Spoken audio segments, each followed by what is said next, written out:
Jericho, sobrang happy sa pag-iikot sa mga sinihan. Minsan, kasama pa ang nobyang si Janine.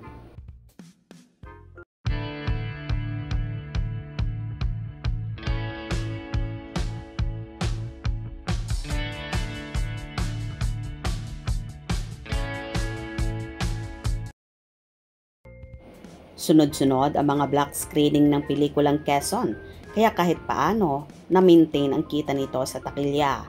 Umpisa nang nagbukas sa mga sinihan noong Miyerkules. Nag-post ang TBA Studios na itong Quezon nga raw ang #1 movie in the country. Biggest opening movie this week. May tuturing nga namang biggest movie sa linggong ito dahil hindi naman ganun kalakas ang mga kasabayang pelikula. Tuloy-tuloy pa rin ang black screening sa ibang sinihan na inikot ng cast sa pangunguna ni Jericho Rosales. Medyo emotional pa siya sa ilang sinihang pinuntahan niya. Sabi pa ng actor sa kanilang social media post, "We are grateful, we are so honored. Cinema is a part of our lives. Pilipinos, andito ang kultura natin. Nandito ang ating kasaysayan." Sana ma-maintain pa at tuloy-tuloy pa rin ang panonood, lalo na mga estudyante na binigyan ng special price ang ticket na 250 pesos. Sabi nga nila, napapanahon ang showing ng Quezon sa pinagdaraanan ng ating bansa.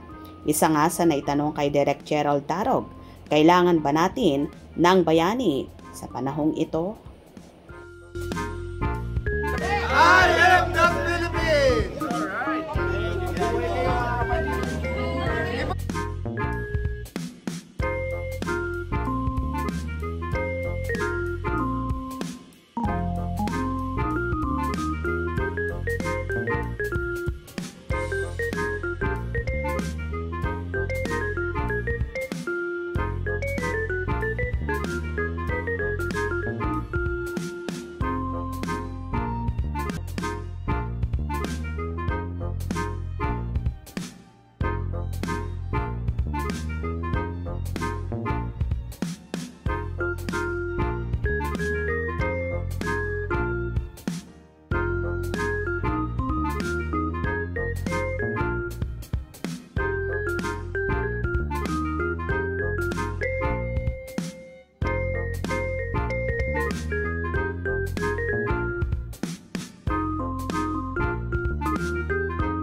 Good job, good job, good job, good job, good job, good job. I love you. Good job, sir. Good job, good job, good job, good job, good job, good job.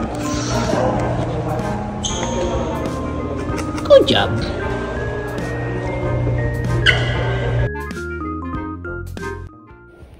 Anya, definitely we need good leaders. Pero I think we need more good citizens than good leaders. Kasi hindi naman mangyayari yung mga nangyari ngayon kung if we don't hold people accountable. So it always starts with kabayanihan in ourselves. At maganda ring malaman ng mga kabataan ngayon kung sino at anong klaseng tao talaga ang mga dinadakila nating bayani. It's all in the books din naman kasi. So parang hindi lang kasi siya na pag-uusapan. So we're hoping na ito yung isang way para mahikayat pa yung mga tao na magbasa rin, hindi lang manood ng pelikula. Kasi karamihan ng mga nilagay namin nasa libro rin. Sabi pa ni Direk Gerald na umaasang panonoorin talaga itong Quezon para makilala nila kung anong klaseng leader si Manuel L. Quezon. Ang unang ibinalita noon ng TBA Studios ay ito na raw ang huling Bayaniverse na gagawin nila. Pero ang latest na narinig namin, mukhang may gagawin pa raw silang isa.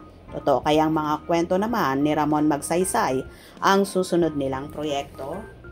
Well, nakakatuwa talaga at hindi alintana ni Jericho Rosales at ng ilang cast ang mag-ikot sa mga black screening para lang makita ang mga taong nanonood at nagpapasalamat sila sa full support na ibinibigay ng ating mga kababayan.